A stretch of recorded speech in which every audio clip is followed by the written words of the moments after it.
सबको जय यीशु की। प्रभु क्रिस्त में प्यारे भाइयों बहनों, Sunday password to the word इस शीर्षक के अंतर्गत प्रति इतवार को हम लोग ईश्वरीय वचन की व्याख्या हम सभी सुनते हैं। सामान्य काल का 12वें इतवार की पूजन पद्धति को हम सभी मनाने वाले हैं, मना रहे हैं या मनाएंगे। तो मैं आप सभी लोगों का हार्दिक स्वागत करता हूं 2023 जुलाई की 25 तारीख यानी कि सामान्य काल का 12वें इतवार की पूजन पद्धति में शामिल होने के लिए, प्रभु का वचन सुनने के लिए। प्रभु मुझसे और आपसे, हम सबों से क्या कहना चाहता है, इस बात को समझते हुए उसके अनुसार जीवन बिताने के लिए मैं आप सभी लोगों का हार्दिक स्वागत करता हूं। प्यारे भाइयों बहनों, हर इतवार के भांति आज भी मैं 7 अलग अलग बिंदुओं को लेकर प्रभु की बातों का व्याख्या करना चाहता हूं। तो मुख्य रूप से आज की पहली बात यह है कि हम सबों को प्रभु ने अनंत जीवन जीने के लिए बुलाया है। He has chosen us to live life of eternity। अनंत जीवन का जीवन जीने के लिए ईश्वर ने हम सबों को बनाया, रचा, और यही लक्ष्य है, यही मकसद है, यही उद्देश्य है। वो ईश्वर नहीं चाहता है कि हम सभी बर्बाद हों, नष्ट हो जाएं।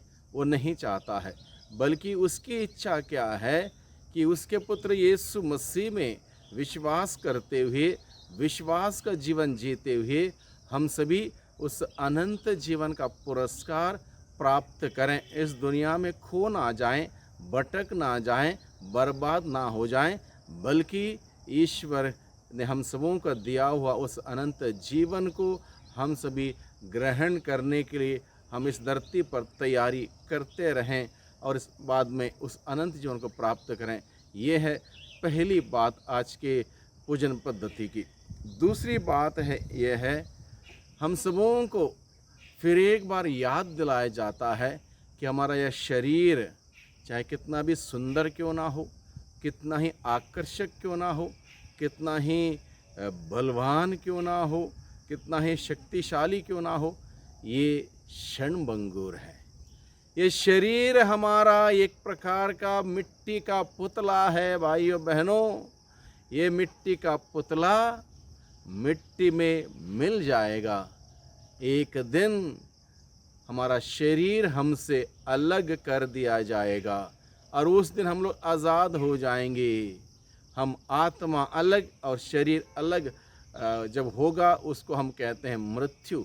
यानी कि हम सबों को याद दिलाया जाता है ये शरीर हमारा जो है क्षणभंगुर है।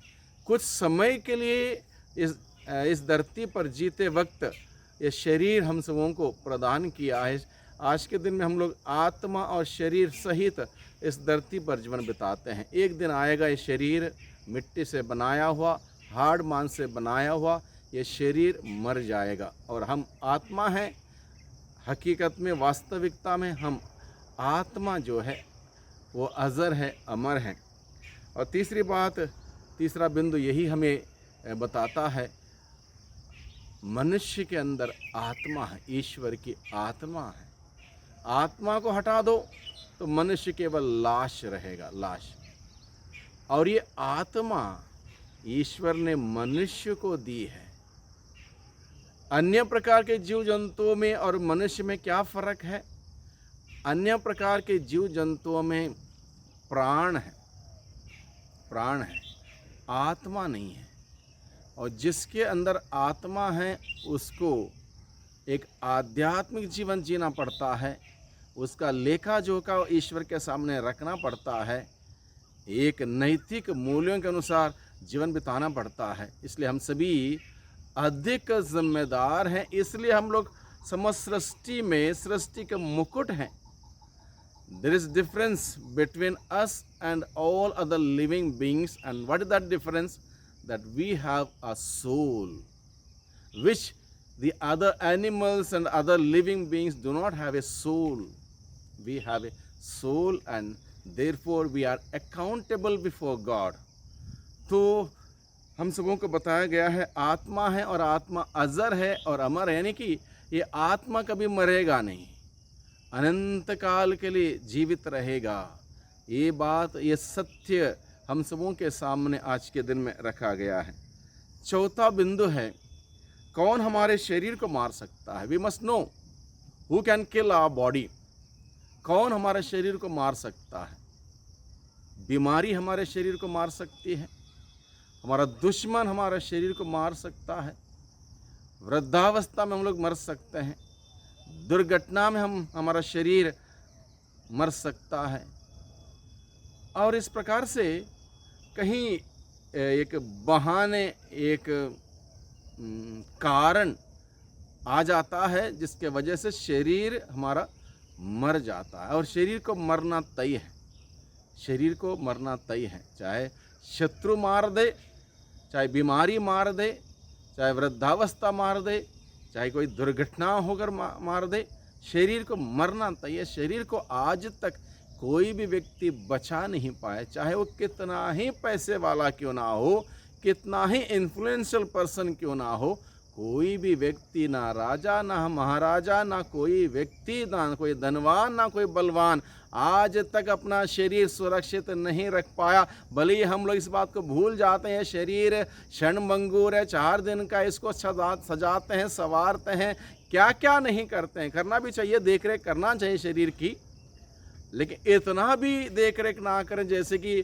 यह शरीर को लेकर हम लोग अनंत काल तक इस धरती पर रहने वाले हों। इतना भी नहीं, देख रेख करनी चाहिए। एक मॉरल ड्यूटी है हमारे शरीर की देख रेख करने की। मैं ये नहीं कहता हूँ कि देख रेख ना करो, लेकिन इतना भी ज़्यादा इम्पोर्टेंस ना दो। जैसे बहुत सारे लोग, शरीर मोटा हो गया तो पतला करने के लिए क्या क्या करते हैं, पतला हो गया तो मोटा करने के लिए क्या करते हैं, काला है तो गोरा करने के लिए क्या करते हैं, नाटा है तो लंबा होने के लिए क्या करते हैं। और पता नहीं दुनिया भर में आज के मार्केटिंग वर्ल्ड में क्या क्या चीज़ें प्रस्तुत की जाती हैं, यूट्यूब के माध्यम से, टीवी के माध्यम से, अखबारों के माध्यम से, मैगज़ीन के माध्यम से लोगों को यही बताया जाता है, शरीर के लिए ऐसा करो, ये अपनाओ, ये उपयोग करो, ये इस्तेमाल करो, तुम अच्छे रहोगे, सुंदर रहोगे, सुरक्षित रहोगे, ये सब बताया जाता है। लेकिन चाहे इंसान हज़ारों में खर्चा करे, लाखों में खर्चा करे, करोड़ों में खर्चा करे, अरबों में खर्चा करे, कोई भी व्यक्ति इस शरीर को अनंत काल तक सुरक्षित नहीं रख सकता। शरीर एक दिन मर जाएगा, शरीर एक दिन मर जाएगा। और अगला पॉइंट है, वो 5वां पॉइंट है, कौन हमारे आत्मा को मार सकता? Who can kill our soul? And this is a very important point that we need to reflect upon. Who can kill our soul? Many people do not give any sort of importance to the soul, that I am a soul in a authentic form, and I must maintain that soul by living a holy life. We don't pay attention many a times. बहुत बार हम लोग यूं ही हम ध्यान ही नहीं देते आत्मा की ओर। कौन हमारी आत्मा को मार सकता है? The first thing what we hear in second reading, today second reading, आज के दूसरे पार्ट में बताया गया है, पाप हमारे आत्मा को मार सकता है। प्रवक्ता ग्रंथ में हम पढ़ते हैं, शाम के सामने की तरह पाप से दूर भाग जाओ, यदि दूर नहीं जाओगे तो वो पाप हमारे आत्मा का विनाश करता है। यानी कि पाप हमारे आत्मा का विनाश करेगा। हालांकि ईश्वर की योजना के तहत आत्मा अजर है, अमर है। अब ये विनाश की बात, इसका अर्थ क्या है? यानी कि आत्मा मरेगा नहीं, तब भी आत्मा स्वर्ग नहीं जा पाएगा।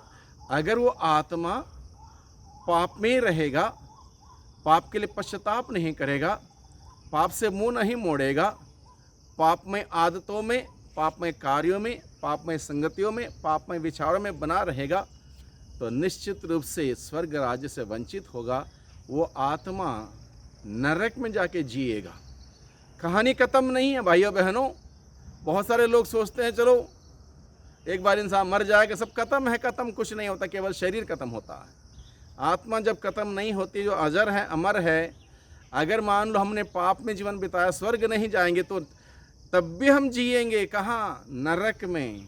और बाइबल बताता है नरक की ज़िंदगी के बारे में कितना कठिन है। कभी नहीं बुझने वाली आग में तपना होगा, उसके बाद वहाँ से फिर वापस आने की कोई मौका नहीं है।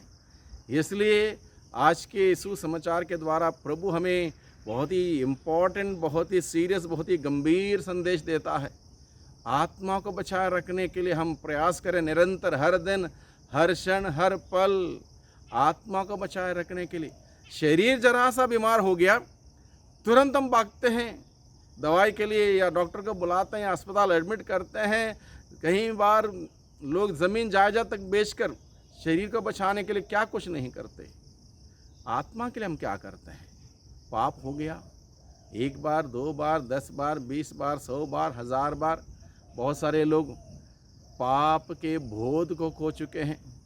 People have lost the sense of sin, people live in sin, and for all of us who are sinners, the Bible says the wages of sin is death.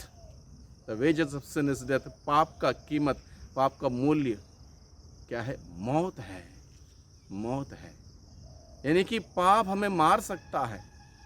इसलिए पाप से दूर रहने के लिए प्रभु हमें बताता है, पाप से दूर रहने के लिए प्रभु हमें बताता है, क्योंकि पाप हमारे आत्मा को मार सकता है। इसलिए हम लोग प्रयास करें, पाप से दूर रहें। पाप में पड़ गए हैं, पश्चाताप करें, पाप स्वीकार करें। Let us repent and make a very good confession. प्रभु ने यह सुविधा, यह विकल्प हमारे सामने रखा है। अगर हम लोग गिर गए हैं, उठने के लिए, दोबारा प्रभु के साथ रिश्ता, संबंध, फ्रेंडशिप बनाए रखने के लिए पश्चाताप और पाप स्वीकार का संस्कार हमारे सम्मुख रखा, हम उसको ग्रहण करें। 6वीं बात है, पाप का वेतन मृत्यु है। पाप का वेतन मृत्यु है, और ईश्वर की योजना नहीं है कि हम सभी मरें। ईश्वर की योजना क्या है? हम सभी जिएं, और जिएं शान से। जब तक इस धरती पर आए, धरती पर हैं, शान से जिएं, पवित्र जीवन जिएं, एक दूसरों के लिए प्रेरणादायक जीवन जिएं, दूसरों के लिए उदाहरण प्रस्तुत करने वाला जीवन जिएं। पॉजिटिव सोच के साथ, सकारात्मक विचारधाराओं के साथ जीवन जिएं, प्यार मोहब्बत से जीवन जिएं, शांति क्षमा देते हुए जीवन जिएं। जीवन बहुत सारे लोग जीते हैं, लोगों से पूछा जाता है कैसे हो? ठीक है। नहीं, अधूरा नहीं, बहुतायत का, परिपूर्णता का जीवन हम जिएं। इसलिए आज के सुसमाचार के द्वारा हमें बताया गया है, पाप का वेतन मृत्यु है, लेकिन पवित्रता का वेतन क्या है? जीवन है। इसलिए पवित्रता का जीवन हम जिएं, प्रभु के वचन के अनुसार हम जीवन जिएं, प्रभु के संदेश के अनुसार हम सभी जीवन जिएं। कमज़ोर हम ज़रूर हैं, दुर्बल हम ज़रूर हैं, पाप में हम लोग ज़रूर गिर जाते हैं, लेकिन प्रभु हमारे साथ है। उस प्रभु की ओर दृष्टि लगाएं, पश्चाताप करें, पवित्रता की साधना करें और जीवन जिएं। 7वीं बात है, ईश्वर की कृपा से हमें अनंत जीवन घोषित किया गया है। ईश्वर ने हम सबों के लिए अनंत जीवन घोषित किया गया है, और इस जीवन को ग्रहण करना नहीं ग्रहण करना हर व्यक्ति का व्यक्तिगत फैसला है। ईश्वर ने हम सबों को 100% आज़ाद रचा है और आज़ादी दी है। आज़ादी के साथ हम उस ईश्वर को अपना मेरा ईश्वर मान सकते हैं। आज़ादी के साथ हम ईश्वर के सामने खड़े होकर बोल सकते, मेरा ईश्वर ही नहीं है, मैं तुमको नहीं मानता हूँ। यहाँ तक की आज़ादी दी गई, यानी कि जिंदगी और मौत दोनों हमारे सम्मुख रखा गया है। जिसको चाहे उसको चुन लो। भाइयों बहनों, कितना बड़ा एक उपहार प्रभु ने हम सबों को दिया है जीवन का, इस धरती पर, और उसके बाद अनंत जीवन का उपहार हमें दिया। हमारी मृत्यु जो थी, पाप का वेतन, जब प्रभु मरते हैं, वैसे प्रभु यीशु ने यह महान अनोखा कार्य किया है। मान लो मुझे भूख लगी तो मुझे खाना खाना पड़ेगा, दूसरा कोई खाना नहीं खा सकता। उसी प्रकार से मेरी गलती के लिए मुझे सजा भोगनी थी, लेकिन प्रभु ने क्या किया? मेरी पाप के वेतन सज़ा अपने ऊपर लेते, मेरी मौत उन्होंने वो मरते हैं और मुझे जीवन का द्वार खोलते हैं। इसलिए उस प्रभु मसीह पर विश्वास करें, उस पर श्रद्धा आस्था रखें, भरोसा रखें, प्रार्थना करें, उसके बताए हुए वचन पर हम ध्यान दें, कान दें, उसके अनुसार चलें और स्वर्गीय जीवन पाएं। मृत्यु में हमारा शरीर जरूर मरता है, आत्मा को स्वर्ग से वंचित ना करें। स्वर्गीय जीवन के लिए प्रभु ने हम सबों के लिए बताया है, मैं पिता के पास जाऊंगा और वहाँ जाने के बाद तुम्हारे लिए स्थान का प्रबंध करूंगा, फिर तुम वहाँ पर आ पाओगे। वो जगह हमारे लिए बनाई गई है स्वर्ग में। वो स्वर्गीय जीवन जीने के लिए हम सब इस धरती पर तैयारी करें। हर दिन जब गलती होती है उस गलती के लिए पश्चाताप करें, पाप स्वीकार करें, पवित्रता की साधना करते रहें और प्रभु हमें इस दुनिया के जीवन के बाद स्वर्गीय जीवन प्रदान करेगा। वो सुंदर संदेश है प्रभु ने हमारे सम्मुख रखा आज के दिन में। प्रभु को हम धन्यवाद दें सुंदर संदेश के लिए। इस संदेश के अनुरूप जीवन बिताने की शक्ति सामर्थ्य मांगे। सर्वशक्तिमान पिता परमेश्वर, धन्यवाद देते हैं आज के इस महान दिन के लिए, इस महान वचनों के लिए हम आपको धन्यवाद देते हैं। प्यारे प्रभु जी, आपने बहुत सारी बातों को हमारे सम्मुख रखा है। इन बातों को समझने की बुद्धि, शक्ति, ज्ञान, विवेक, प्रज्ञा हमें प्रदान कीजिए। इस वचन के अनुसार जीवन बिताते हुए पवित्र सुंदर क्रिस्तीय जीवन बिताते हुए इस दुनिया के जीवन के बाद स्वर्गीय अनंत जीवन प्राप्त करने के लायक हम सभी बन सकें। हम आपसे विनती करते हैं, प्रार्थना करते हैं, आपका अनुग्रहकारी हाथ, आपकी आशीष और कृपा दृष्टि हम सबों पर बनी रहे। दुआ करते हैं उद्धारकर्ता यीशु मसीह के नाम से, आमीन।